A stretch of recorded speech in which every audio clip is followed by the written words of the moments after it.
As far back as I can remember, I always wanted to be a gangster. Hey, Mom, what do you think? You look like a gangster. Goodfellas was a wake-up call to the movie industry as to how far they can go in the gangster genre. Yet, despite all of the on-stage action, some unknown truths about the movie could redefine the way you view it. Join us on this jolly ride as we take you through a list of 20 weird facts you didn't know about Goodfellas. Number 20. 6 nominations, 1 win. Despite the widespread recognition of the movie Goodfellas, it was largely overlooked at the 1991 Academy Awards, a shocking revelation for both critics and movie historians alike. The movie received 6 Oscar nominations in the Best Picture, Best Director, Best Supporting Actress, Best Adapted Screenplay, Best Film Editing, and Best Supporting Actor categories. Yet, the movie walked away with just 1 win for Joe Pesci, who played the role of Tommy DeVito, winning Best Supporting Actor, shaking cinemas to their core. When Joe Pesci climbed the stage to accept the award, his speech was short. It was only 5 words long. It was simply, "It is my privilege. Thank you." This was recorded as one of the shortest Oscar speeches in history. In later interviews with Entertainment Weekly and The Guardian, he explained that he wasn't expecting to win and just wanted to remain humble, especially since he wasn't good at public speaking.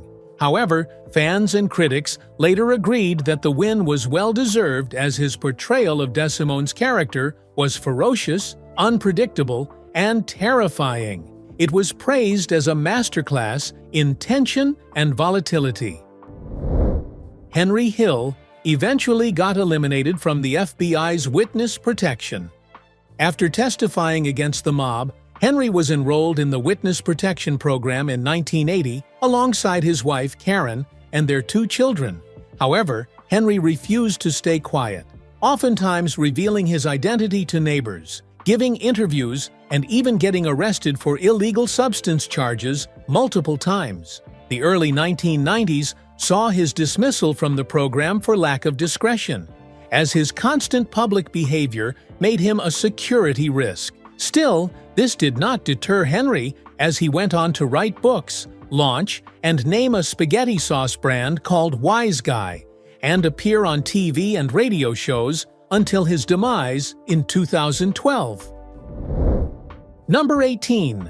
Paul Sorvino's character slept with Henry Hill's wife in real life.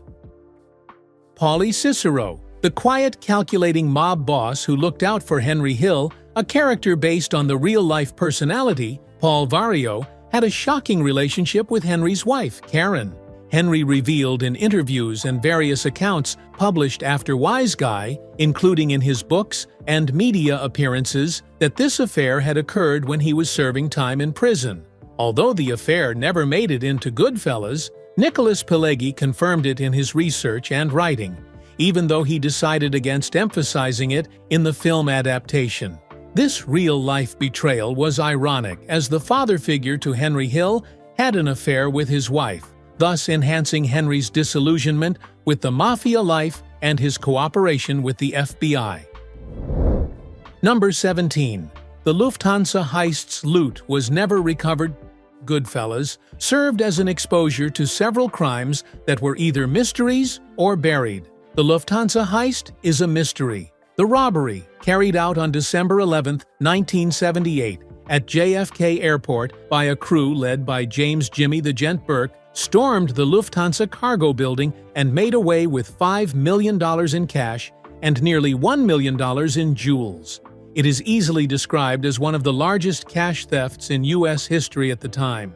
It was carefully planned out and swiftly executed, which baffled law enforcement. However, Burke, one of the most ruthless at the time, started killing off anyone involved in the crime who was suspected of spilling the tea. FBI files reveal that no fewer than 10 people connected to the crime were brutally murdered, making it difficult to either build a case or track the money involved.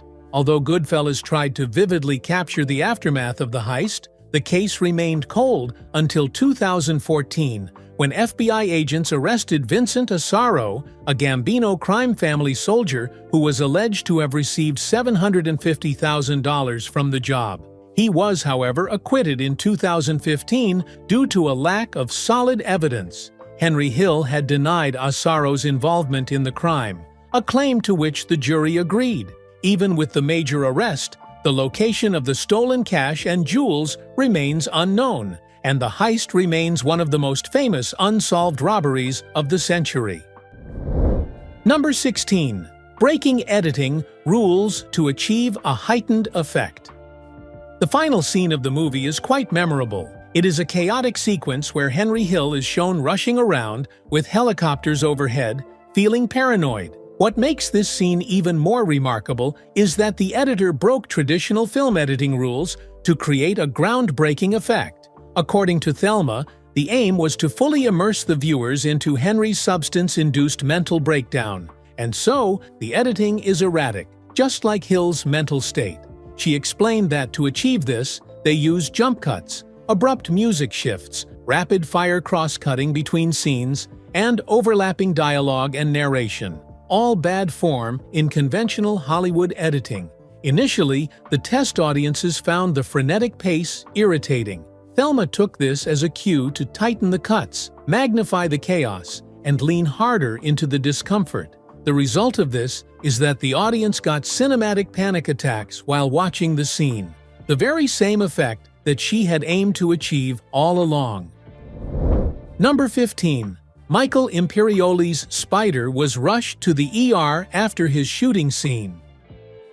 The young bartender, played by Michael Imperioli, getting shot by Tommy DeVito over a perceived insult, served as one of the most chilling scenes in Goodfellas, as it is not just brutal for what happened on set, but for what occurred behind the scenes. While filming, Michael was instructed to fall backward when his character was shot multiple times by Tommy DeVito.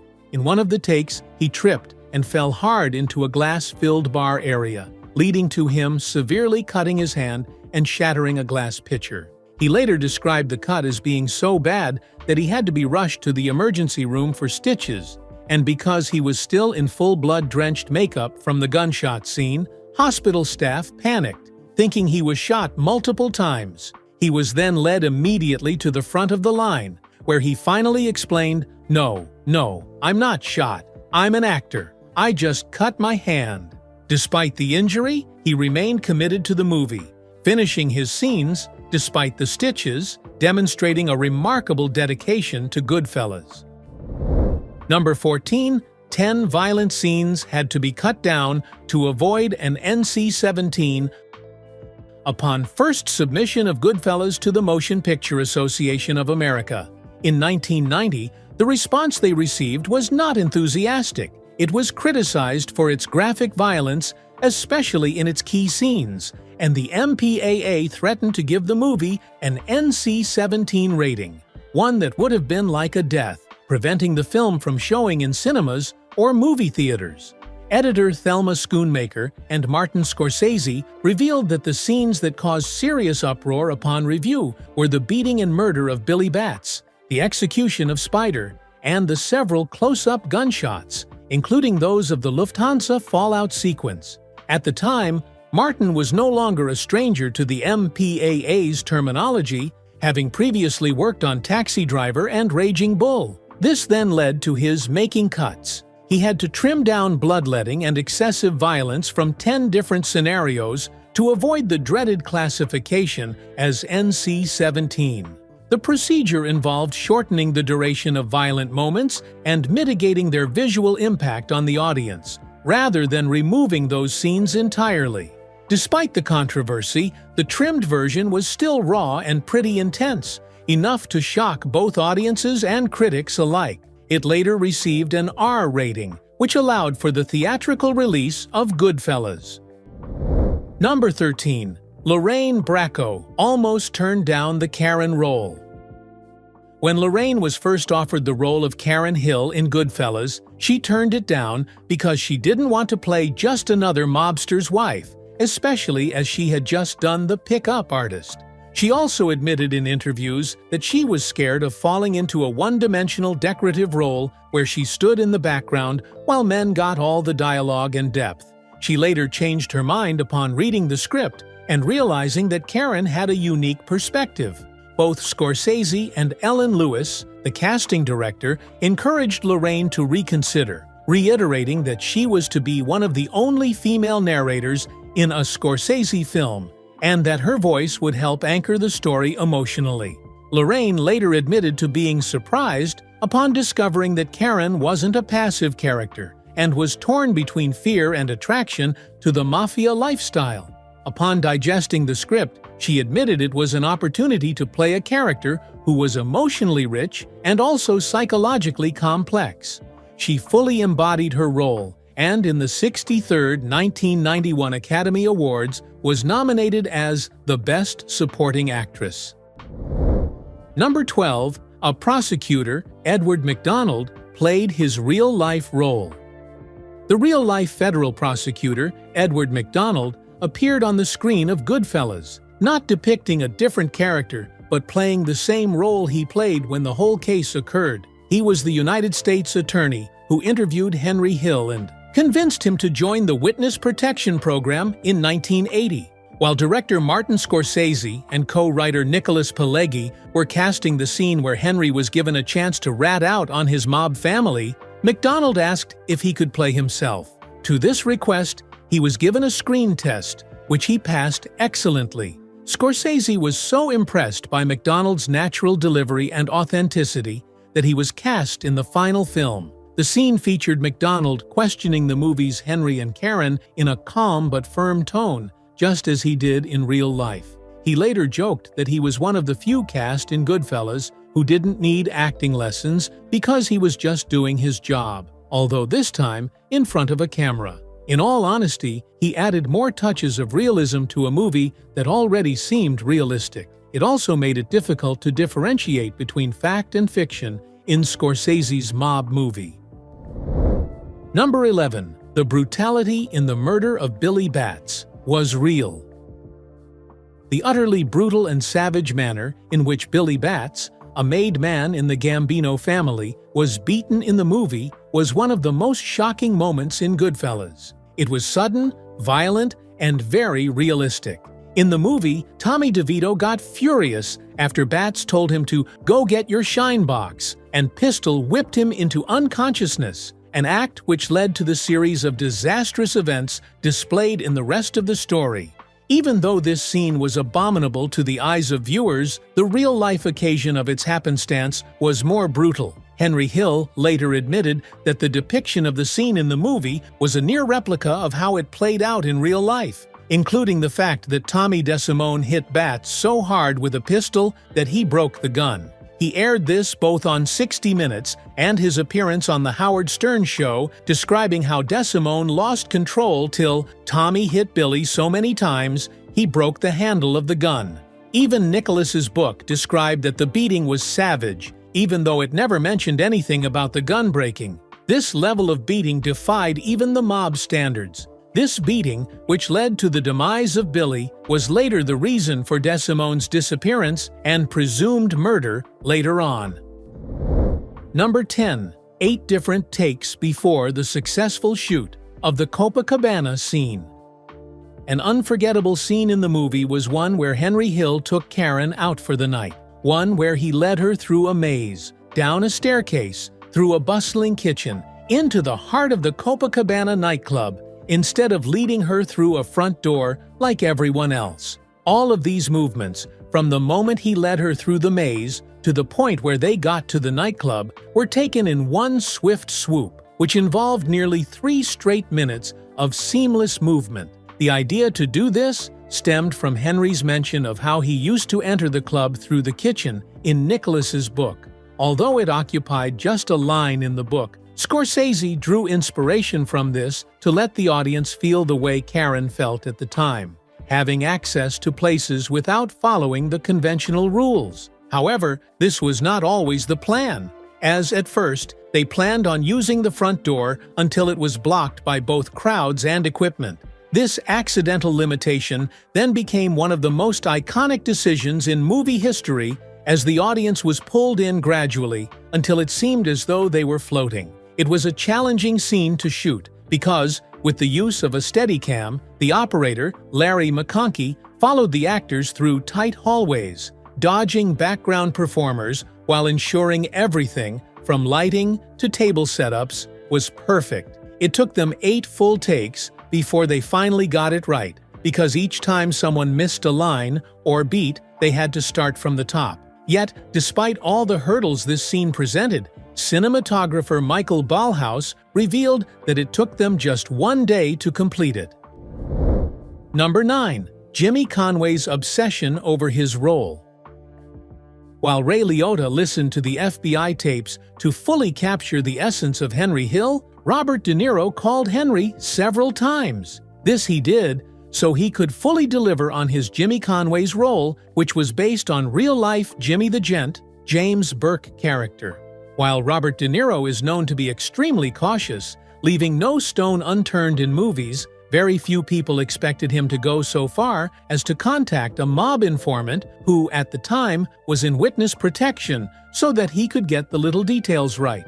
His goal was to capture every detail about the character, including how Jimmy held his cigarette, poured ketchup, or even walked and gestured during tense conversations. To achieve this, he called Henry Hill directly. To do this, he contacted the FBI and got special permission to reach out to Henry, even though he was still under the Federal Witness Protection Program at the time. They were connected through monitored phone calls, allowing De Niro to request insights into Jimmy Burke's mannerisms. Henry later stated in interviews, such as those with Howard Stern and 60 Minutes, that De Niro would sometimes call him multiple times a day, obsessing over even the most minor details. He also stated that he was amazed at how detailed De Niro wanted to be. Even Martin Scorsese, the movie director and co-writer, never relied heavily on Henry during the production. He spoke to Henry once, when the movie was almost complete, and that was it. For inspiration on each of the characters, Scorsese preferred to rely on Nicholas Pileggi's Wise Guy, which was based on Henry Hill's original accounts. It was a peculiar discovery because a movie star calling a monster just for information on how to perfect his role bordered on desperation rather than full dedication. Number 8. Listening to FBI tapes to bring Ray Liotta's character to life. One would expect an actor to stick to the script they were given and portray the role to the best of their abilities, but it was never the case with Ray Liotta. Ray, who played the part of Henry Hill, served both as the narrator of the movie and an unraveling criminal. To ensure a perfect delivery of personality, he also dug into the FBI's surveillance tapes. He reportedly listened to hours of the FBI's real wiretap recordings of Henry during investigations, as well as debriefings or interviews after he had become an informant in 1980. After his arrest for trafficking, he gave hours of testimony and conversations to FBI agents. They later became instrumental in the writing of Nicholas Pileggi's book, Wise Guy. It was these tapes Ray Liotta listened to on his drives to and from the movie, set around Los Angeles. In interviews and certain conversations with GQ and some other outlets, he claimed that this helped him mimic Hill's speech patterns, attitude, and nervous energy or paranoia. He revealed, "I would be in my car listening to Henry Hill's voice just talk and talk, the way he told a story, the little ways he would emphasize certain words. That helped me figure out who this guy was." As a result of this complete immersion into Henry Hill's character, his performance felt raw, edgy, and completely believable, even though he never personally met with Henry before filming. This singular act of Liotta showed a rare level of dedication as well as the desire for both the cast and crew of Goodfellas to depict the story as close to its real-life happenstance as possible. Number 7. Scorsese's family, featured in the movie. Another weird fact about Goodfellas' perfect on-screen delivery is not related to any mainstream mobster, but can be ascribed to the real-life parents of Scorsese's parents. Mrs. Catherine and Sir Charles Scorsese both made brief cameos in the film, which was a common tradition in most of his works. They not only worked on-screen, but also played important roles off-screen, which helped bring authenticity to the mob lifestyle in the movie. Catherine Scorsese played the role of Tommy DeVito's unsuspecting Italian mother. She is seen when the trio, Tommy, Henry, and Jimmy, stop by her house to borrow a knife after nearly beating Billy Bats to death. They also had some pasta, after which she showed them a painting of two dogs. In the prison cooking scene, while the mobsters prepared a gourmet Italian dinner all planned out with a wine.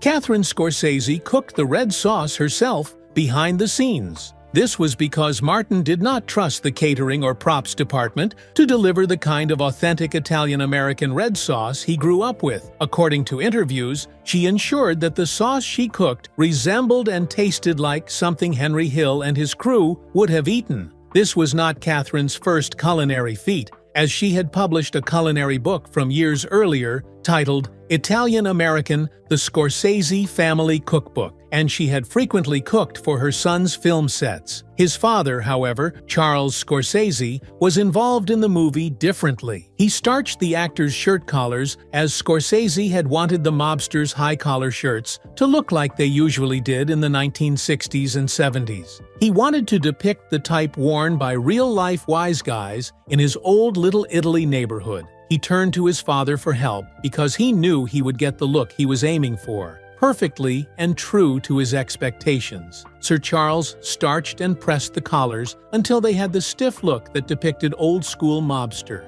He also played a minor role in the prison dinner scene, where he stood next to Paul Sorvino while slicing garlic with a razor, acting as if he were part of the mobsters he had helped dress. This was weird because there were specialized departments for these functions, such as the wardrobe, props, and food departments. Yet, Scorsese believed in the authenticity of having family members aboard, as they could bring the mobster vision to life.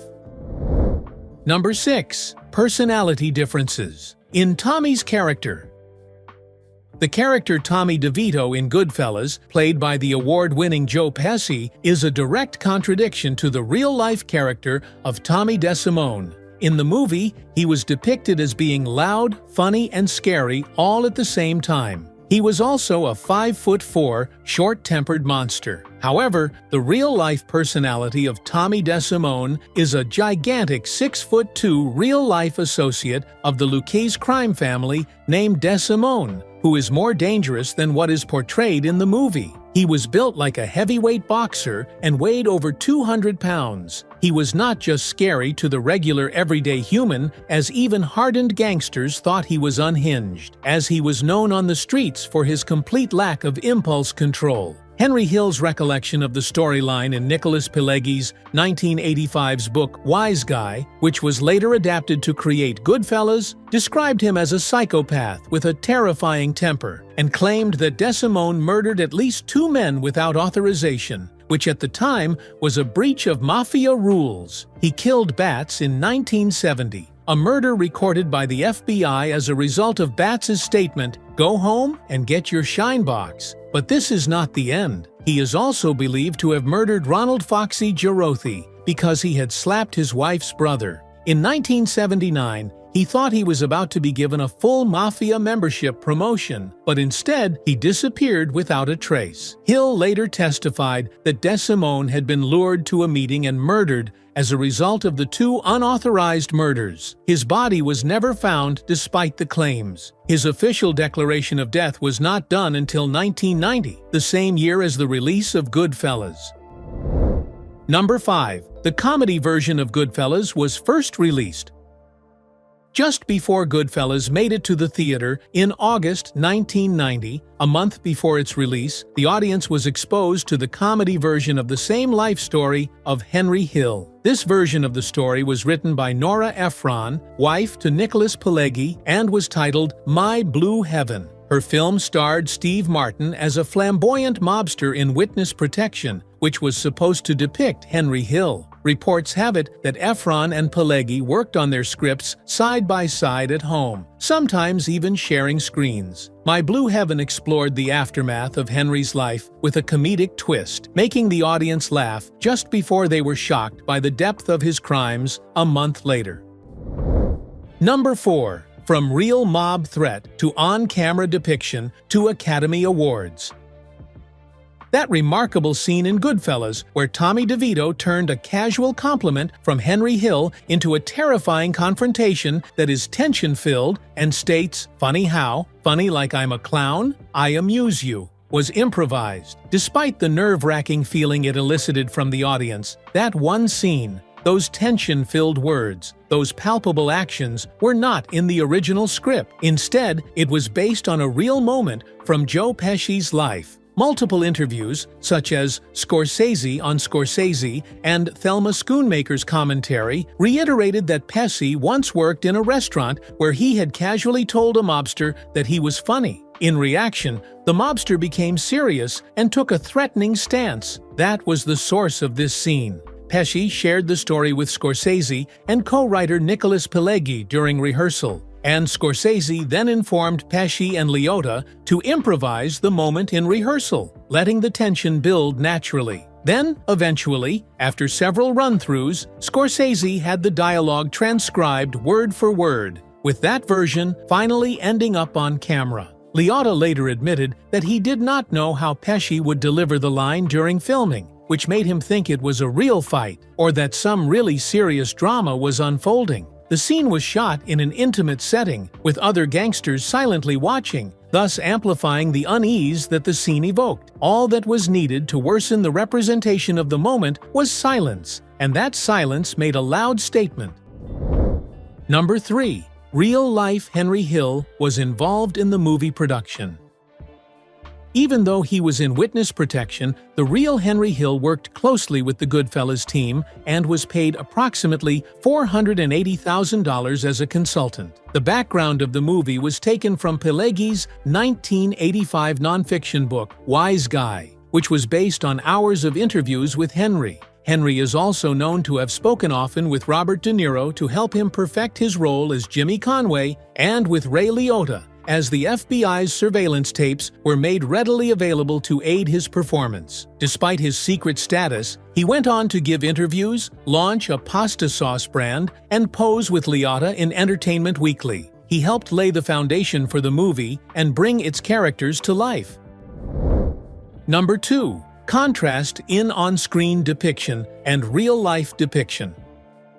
In Goodfellas, Ray Liotta played the character of Henry Hill, who was a participant in organized crime, such as illegal substance dealing, hijackings, and racketeering, but never murdered anyone on screen. However, he watched the mobsters commit murder. Now, the audience had accepted this as the reality of Henry, until they received a shocking revelation from the real-life Henry Hill in a 2001 interview with Howard Stern, where he claimed that he had murdered 3 people on the direct orders of Paul Vario, who was depicted as Paulie Cicero in the movie. Although the names of his victims were not mentioned, he insisted the murders were part of his role in the Lucchese crime family. He also pinned the murders as part of the job, stating that Nicholas Pileggi wasn't informed of the murders during the writing of Wise Guy because, at the time, he didn't trust anyone fully. In reality, there were no formal charges or evidence linking Henry to the murders. Hence, his admission to the crime came as a shock to many of the audience.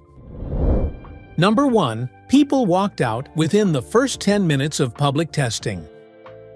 In 1990, the movie underwent its first public test screening, and its reception was not very encouraging. Warner Brothers insiders, as well as those present at the preview, confirmed that members of the audience walked out within the first 10 minutes of the film based on the movie's foul language, extreme violence, and pacing. The test viewers were stunned by the movie's outright brutality from the beginning. It is reported that at the opening scene, where Billy Batts was stabbed and shot by Henry Hill, Jimmy Conway, and Tommy DeVito, one Warner Brothers executive turned pale. After this opening scene, many members of the audience didn't wait to see more. And as editor Thelma Schoonmaker later explained, some screenings have people exiting the theater before the plot even unfolds. These reactions served the purpose Scorsese had in mind when he admitted that he wanted people to be infuriated by the movie. He stated his reason as being, "I wanted to seduce them into the style and then take them apart with it." At the time, the strategy, shock first, seduce later, was not typical of Hollywood and could easily be termed a risky approach. However, the movie began to pick up momentum